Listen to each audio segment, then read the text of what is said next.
first one, the easiest one. Being strong doesn't make you better. Right. Fair enough. Being strong does not make you better. Training max strength all the time. So I guess for those that don't know who you are, who is Coach Sam and how did he get into the sport? So yeah, Sam Portland. Started off rugby player. Yeah. And I worked in professional rugby for almost 10 years. Got fired for trying to help an injured player out, which was another long story. We need to dig into that. We have to. You're on the Exs and Os podcast. Yeah. You want to hear politics? Yeah, something different. We need to hear it. So, so basically, I was working as a S&C coach, speed coach in a rugby club, and I ended up getting norovirus because I was just so overworked. And then two of my injured players had specific programs. One of them had a shoulder subluxation, and another guy had a bad grade 2 MCL sprain. And none of them had done straight line running before, like in their return to play. And this guy was still just jogging with a ball because he was waiting on surgery. And then when I was off, my boss, because he was lazy, decided to put them in for condition games to make up the numbers so he didn't have to do an extra session. I challenge it, get called in for a catch-up 5 days later. Sorry, we've activated your release clause. We think you need to leave because you deserve a head job. And I turned around and I was like, but I don't want one. Wow. So what are you going to do about that? Yeah. But then that set me off onto, well, actually they paid me out. So I went to America for 2 weeks, had a good time. there we go. And then I came back, my phone rings, and it was the England Sevens coach who was at the Houston Astros at the time, called me up about Alex Gray. And said, I got Alex coming back, he needs someone with him. Like in between his first year and second year, he was like doing some remote stuff for him, but you know, it's the end of his pathway deal. That second year, I'm pretty sure it was. So he needed to go and stake his claim to try and get that NFL contract. So turn around, come January, we're in this like dusty little gym in Richmond, getting after it. I remember I had a meeting with him before, and I'm quite laid back as a coach, and he was like, what type of program are you gonna do? And I was like, well, you're gonna write it, mate. Like, I'm just gonna facilitate it. Your body, how you respond to training is like nothing that you've ever done before, because this is gonna be you. So you and me. I worked in track and field for a year as well on a private program, so we kind of took that philosophy of developing like all the big rocks, high outputs, speed, power, and then took that in. And then from there, it kind of just snowballed a little bit. Like I did. So we had his. He was out with me for 3 months full time, and it was a real good thing, because obviously I had a rough end of the stick, and he had something to prove, and we both had something to prove, and we just sort of like really clicked and just got after it. Put some good numbers down.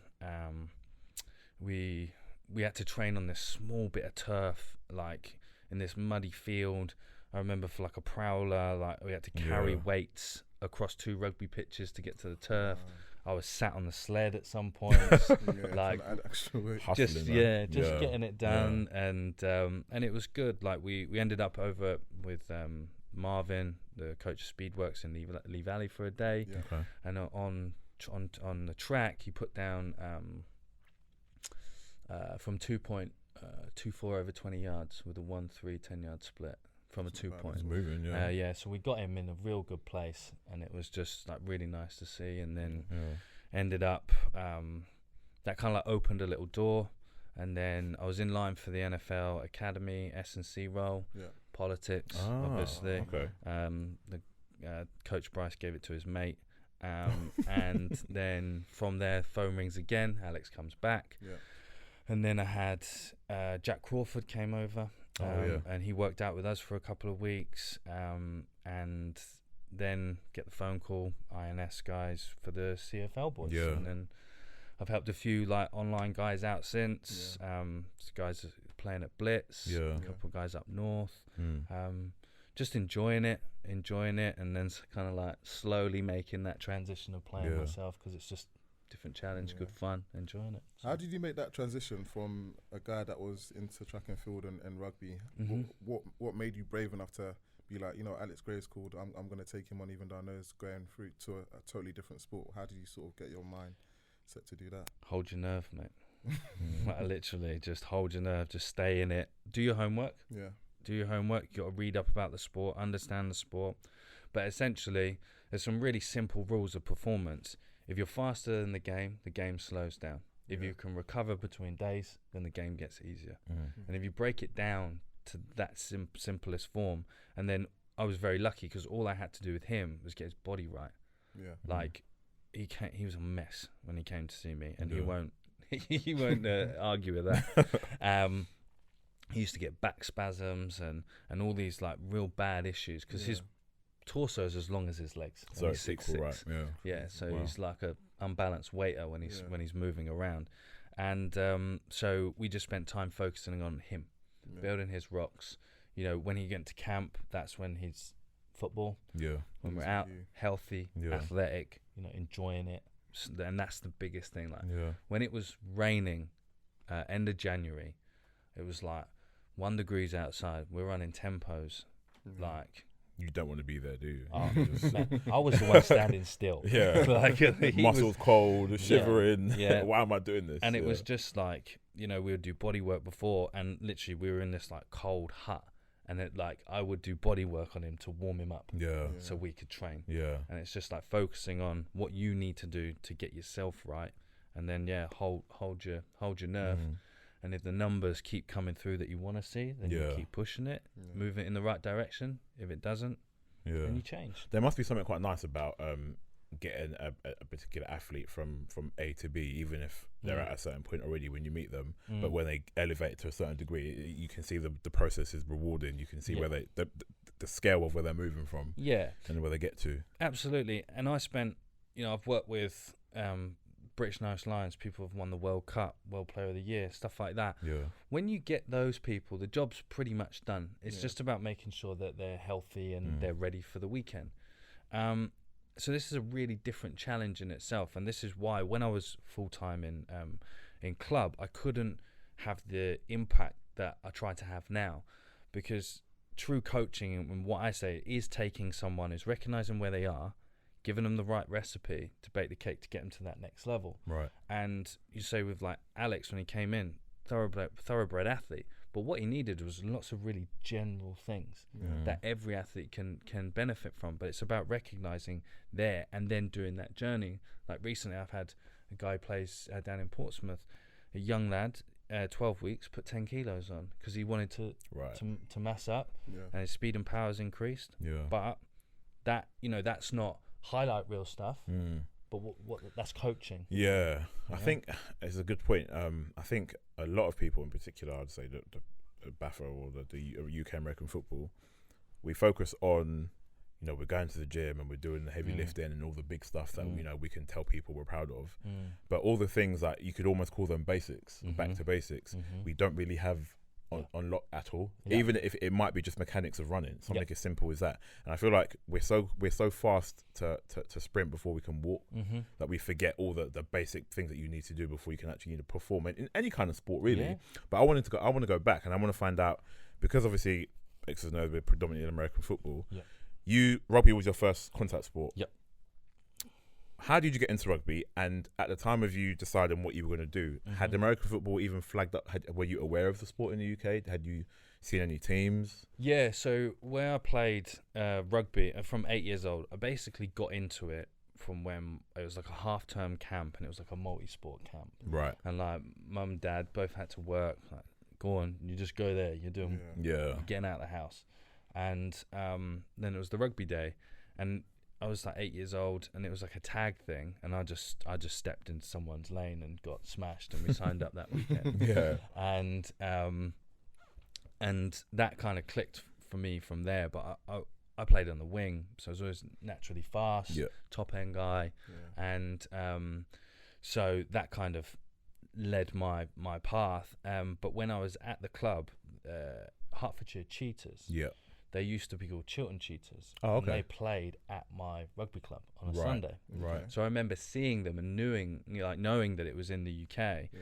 And then I kind of like, I'd played the highest level I was going to play. I played like tier 4 in rugby, and then I just had enough. And then that kind of like, when getting a bit more of a sort of a lead behind the curtain, Right. Yeah. Okay. learning more about the intricacies, Yeah. and then it's kind of like, I'm 33 now, new challenge, Yeah. learn something new. Okay. Let's talk about injuries. Oh god. Yeah, let's talk about injuries, because you're playing a contact sport, be it rugby or American football, Yeah. you're going to get hurt. Fact. I don't Yeah. think anyone can disagree with that. No. So, did you have any injuries? You mentioned some earlier. Yeah. How did they shape the rest of your career? I mean, it's kind of almost telling, but how severe were they? How did you find that mentally to cope with, to deal with? Yeah. And is that something that you try, and when you coach your athletes now, is that something you kind of prep them for because it happened, you know? Talk to us about that. Yeah, so it's quite interesting. I was working with a guy this week, and he said, "Did you ever want to be a professional player?" And I wanted to. I wanted to play for Wasps, and luckily I ended up working for them in the first team. So I kind of got it in a different way. Yeah. But I had a real sliding doors moment. This ties into injury. I was a late developer, so I was 6 foot and like 11 stone when I was 15. Okay. 2 years later, I was 6'3", 6'4", 15 stone. But I got cut from a team because I was too small. Right. Wow. And they don't give you time. And so then I was a late developer. I was emailing clubs trying to get trials.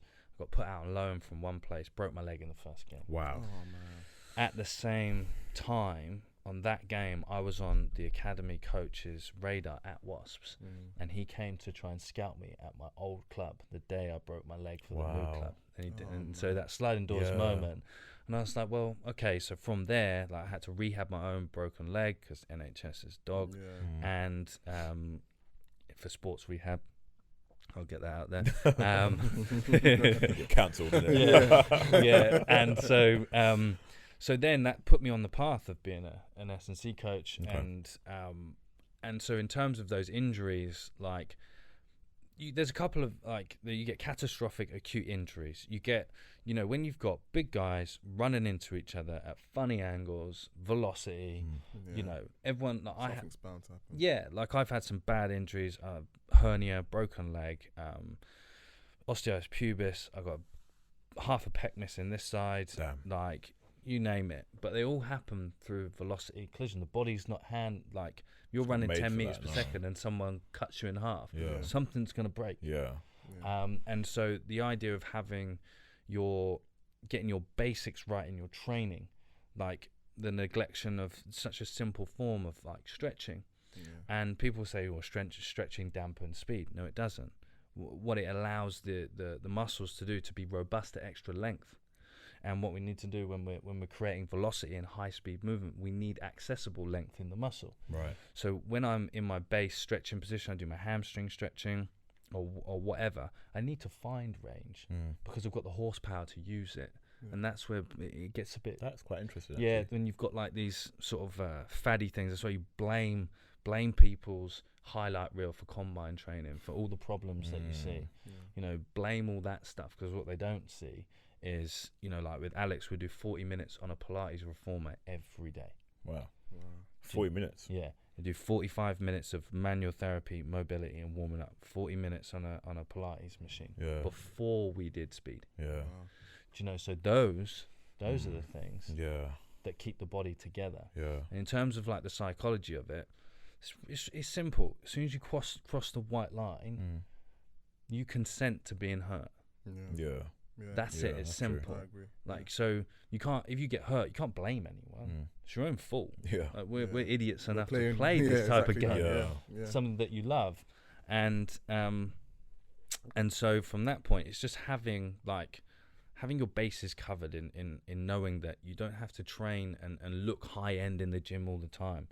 Like 40 minutes of mobs, you know, do your Pilates, you know, work on all those weak links in the train, because when you're colliding with someone at speed, that's the thing that's going to break. Yeah, you're right. That's that point of your limit failure, basically, single point of failure. Yeah. That's what's going to be the problem. It's interesting because you touched on something, and now my mind is racing. I'm thinking about Mythbusters, because we we got Instagram, Facebook, we got all the socials, right? Yeah. And every single day, I'm sure everyone's seeing this workout. I mean, I save loads of workouts on my phone because I want to go try them in the gym, right? Yeah. But like you said, we're seeing like the finished product. If it's like combine, we're seeing these guys have done years of work, all the stuff behind the curtain, and we're seeing the finished product. So, what are some of the mythbusters that you've heard of that you can out and out say this is not true, or anything that you hear all the time from maybe some of your athletes before you have to correct them, that the people might not know of? Yeah. So the first one, the easiest one, being strong doesn't make you better. Right. Fair enough. Being strong does not make you better. Training max strength all the time will actually slow you down. It will decrease your power. Okay, so pretty much if you imagine your body's like a system that needs signaling, okay, you need to keep that signaling ramped up, keep the noise loud in the body to the point where it can keep moving and progressing. It needs to be excited all the time. So if you're training max strength all the time, that's basically like a dumb monotone voice. Right. Do you know what I mean? Yeah. That's what that is doing in your body. If you think, and all you have to do is look at what a sprint looks like and then what a 5-second 90% squat looks like. Yeah. Chalk and cheese. Yeah. And when we're talking about sprinting and high outputs, that's all really tenderness demand. So you got the muscle, and on the end you got the tendon, which stores all the elastic energy. Yeah. So when I'm squatting heavy, that tendon is just being knackered out. It's making it slow. So, for example, when we had Alex in his last NFL combine prep, off-season prep, he ended up squatting. There's a hand support. It's a Hatfield, 220 or 230 kilos, 3 reps with the heel elevated and the bar bounced, and we only touched 6 heavy reps above 80% in 8 weeks. Okay. Total. All right. Total okay. to achieve that. Yeah. But then what you'll see that and go, well, I need to flog myself to get to there because that equals that. It doesn't. And that's when, with my social media and stuff, I try and assume that responsibility of saying how we did it, why we did it, where its place is. Because it looks good to see heavy weight bounce on his back, but that crippled him for 3 days. Yeah. Do you know? So we just touched on it, and so that's a huge one, because being strong will make you fast and powerful until being strong makes you stupid and slow. It makes sense. You know, it makes sense. And then it goes to like specificity of position. So for example, if you're a lineman, you know, if you are fighting on the line, you're gonna need a little bit more strength. Yeah. But also, what you're probably missing is speed. Yeah. Because you've got to get there first to then use it. True. So your whole programming should reflect that, as opposed to a wide receiver. You need to be training more like a sprinter. Yeah. If you like a lot of the guys that I work with as well, like if you put them under a heavy bar, what's the point? Yeah. You know, there's a really good example of a sprinter called Christophe Lemaitre. Oh yeah, French sprinter. guy. Yeah, and he was like sub 10 when he broke onto the scene. Yeah. And he couldn't touch anywhere near that for years afterwards. But his strength went up. But he couldn't go sub 10 again. Yeah. Because actually being stronger slowed him down. Yeah. Wow, interesting. So you just need to get to a base point. Like I've been strength training since I was 17. Like I don't go anything above. If it doesn't feel like 7 out of 10, I'm not lifting it. It's too heavy. Put it back on. Yeah. Do you know what I mean? Yeah. Because there's no point of the strongest I've ever been was when I was like 20, 21. But now I've got myself into the fastest I've ever been. Yeah.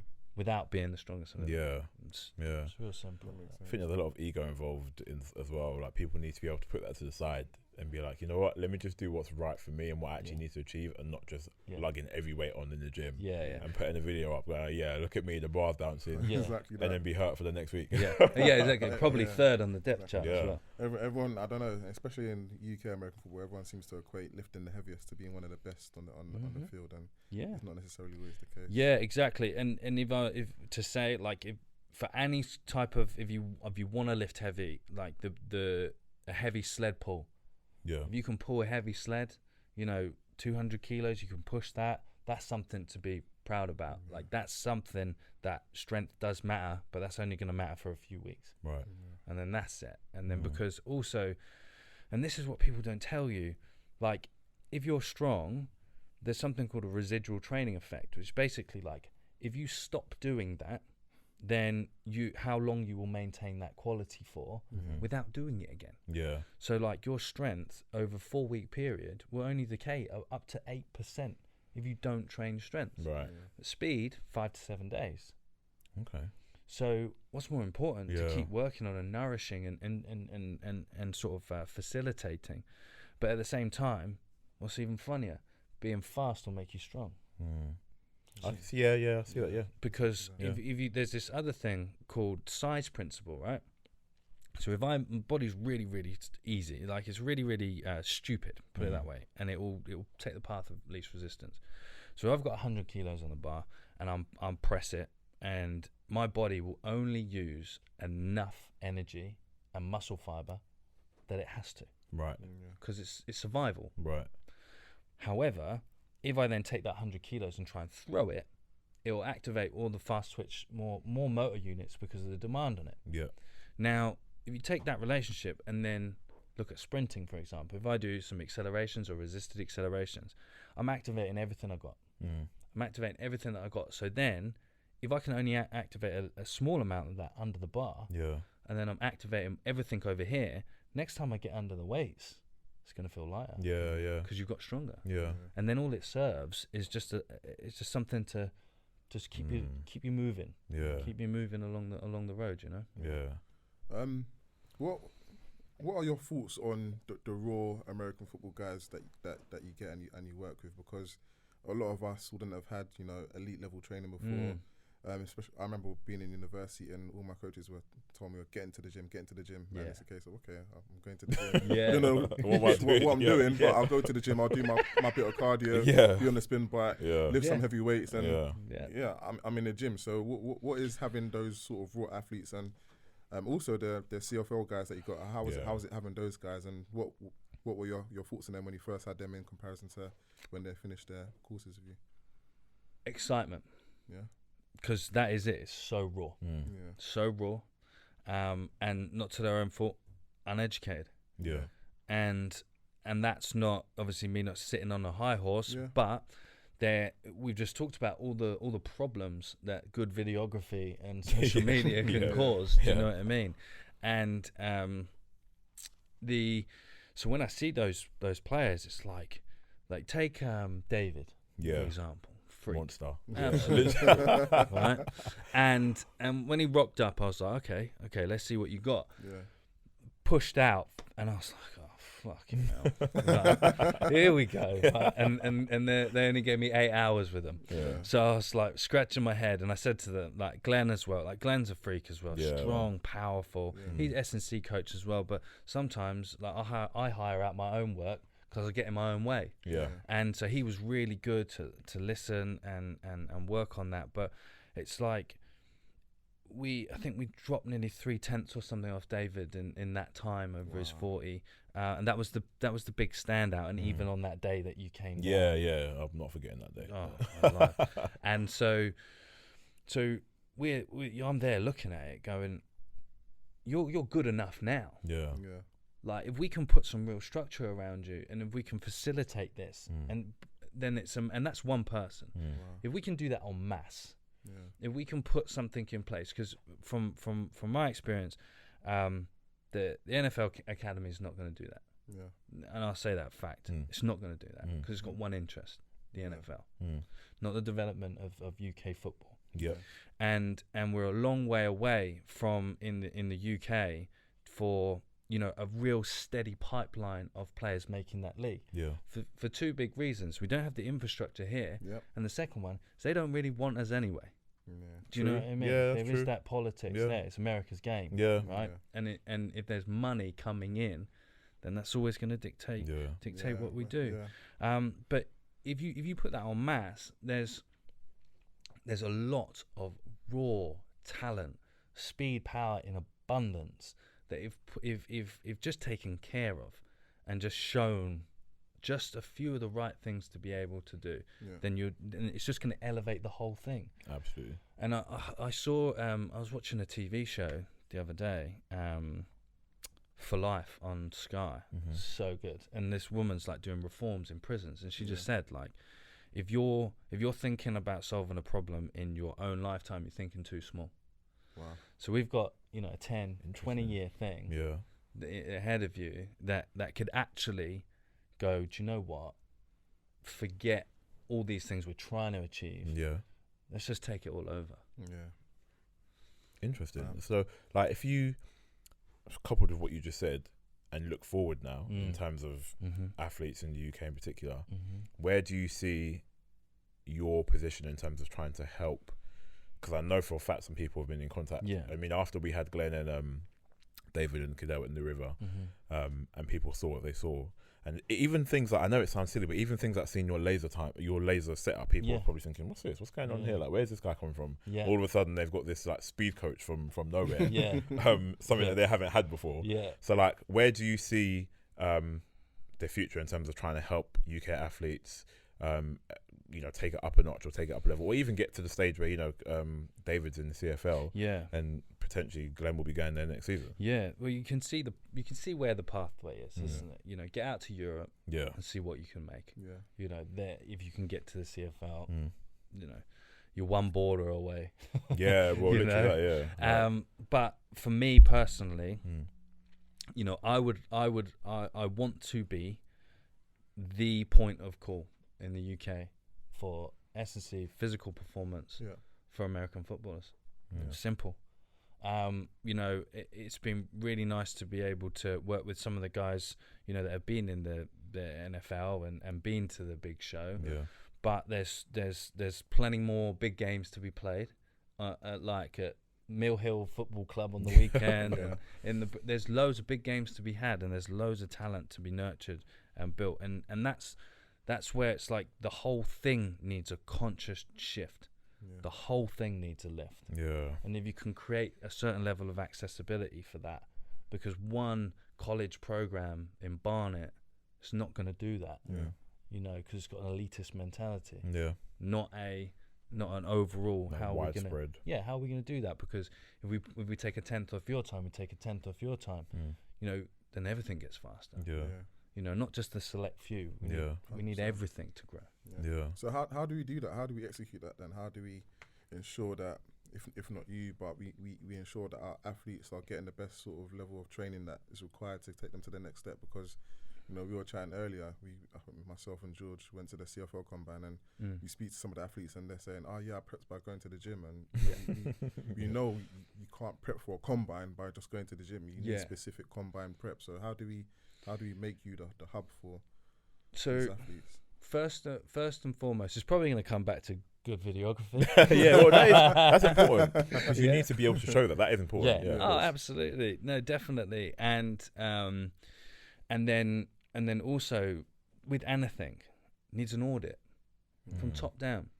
You know, let's go knock on the chairman's door. I agree. And go, what's the state of play here? What have we got to do? Yeah. Like, and then from there you can start putting things in place. You can host seminars. We can host, like, I have an academy, and we did a combine for these young kids. Let's do academy. Let's do a combine. Let's do a screening. Let's do a talent ID thing post season. You know, let's get all those things set up. Let's get all the people that want it in one place, one time.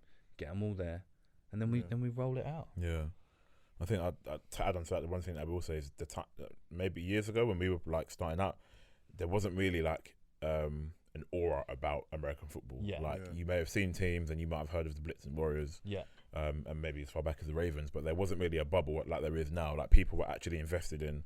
You've mentioned the academy being one, but even yourself offering your services, or Coach Excel, or like people offering their services, trying to get people better. But I think right now is the time, because people playing from a much younger age. I didn't start playing until I was 18, and I consider that quite late. Yeah, because I played rugby like you before that. Yeah. And although I had known of London Blitz because that's where I'm from, I'd just seen them playing. And I used to think, who are these guys wearing helmets? What are they doing? Yeah.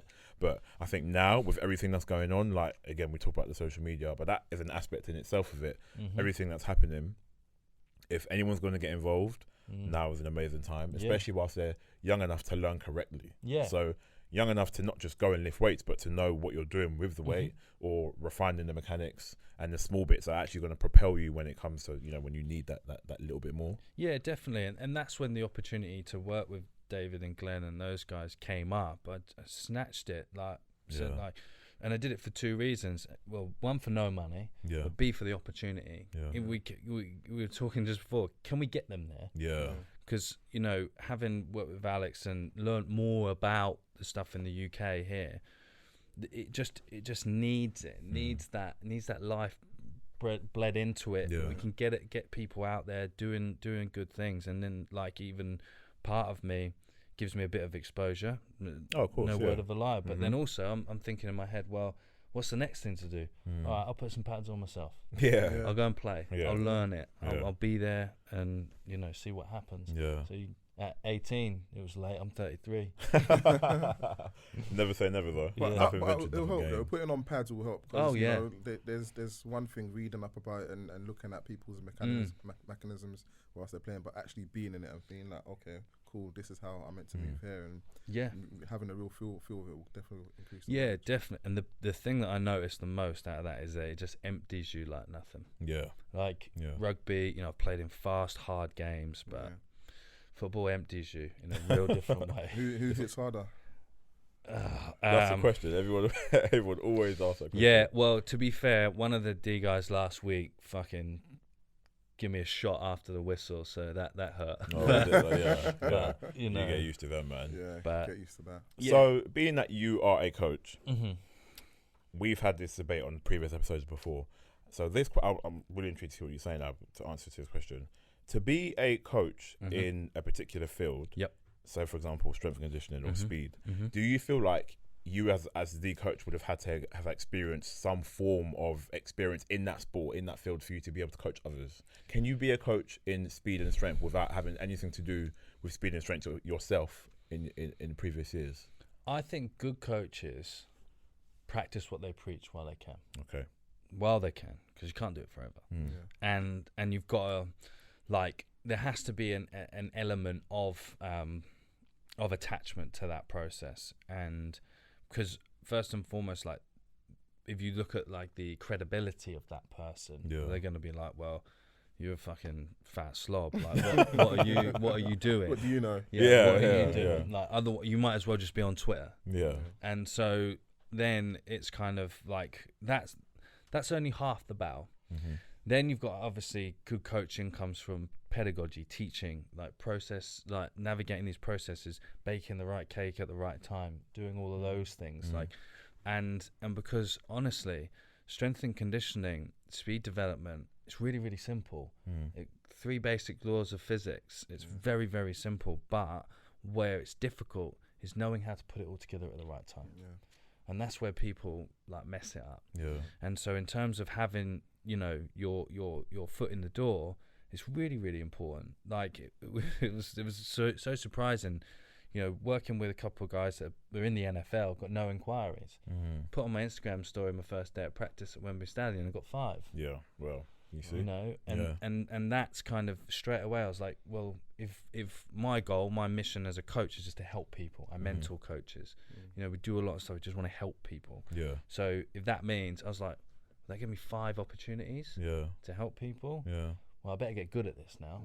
They've seen as that's the place to go. Do you know what I mean? He's the coach to hit up. You know what I mean? Okay. So before we wind it down and wrap it up, obviously you mentioned you're going to be putting on the pads. How are you feeling before that? Are you feeling good? It's getting real. Yeah, it will get real, man. I've not played rugby for over 2.5 years because the pec injury was the one that sort of put the nail in my coffin. And so I'm excited. I am excited. My playbook's not good. But I ran a deep out on Wednesday and I was in acres of space and I thought I did something wrong. So I was like, coach, he was like, no, it's the QB's fault. I was like, happy days. So it's just gonna be as soon as you step over the line, that'd be absolutely fine. I get to try and fucking end someone.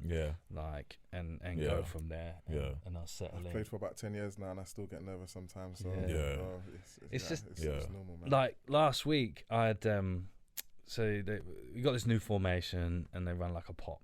Okay. I went straight in, first live scrimmage, first play, calls me in on personnel to run this pop play. Acres of space, no man's land, drop the ball. Because I knew I was going to get in the emptied. footsteps. Yeah.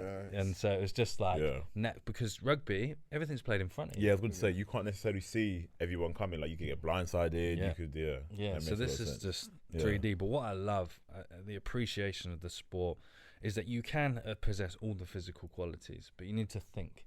It's a thinking game. There's so many reads. There's so many, if buts. It all depends. I heard that so many times. Yeah. It's like, coach, what do I have to do? It's like, get to green and hit what's in front of you. Yeah. That's a good place to start. Yeah.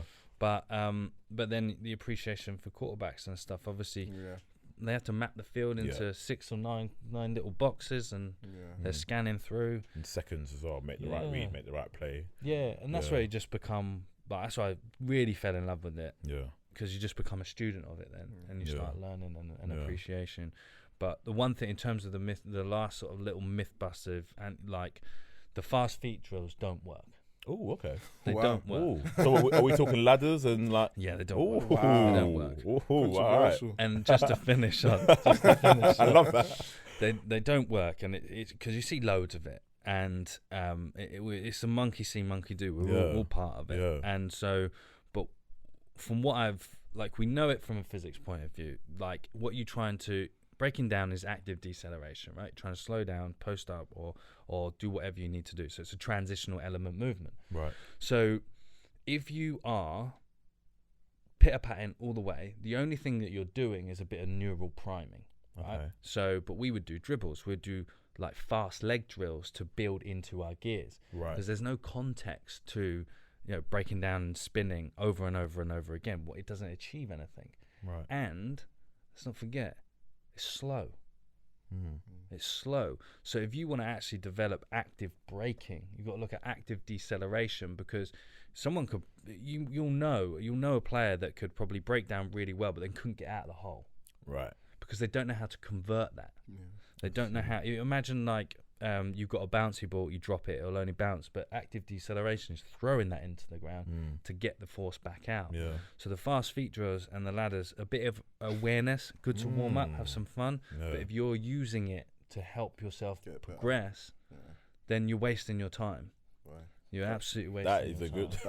But a lot of coaches are going to be like, damn, I need to scrap that for my. Because those are like top 5 videos that you see. Yeah. Footwork and ladders and stuff. But you just have to watch a good juke. Yeah, you're right, actually, yeah. You just have to watch it. Feet don't like to be close. Yeah. I guess a last one for me, because everyone gets it at the Exs and Os podcast. When you burst into the scene, there was not a bit of a madness, but a bit of an upset athlete. You not getting back to him. What was the drama there? Oh yeah. I spoke to him afterwards, but it was a fucking bitch move. That's what it's like. Because I don't recall everything that happened. Did he just post on his story saying you didn't get back to me one time? Something like and that, also he called me out for just wanting to work with like the top level guys. Okay.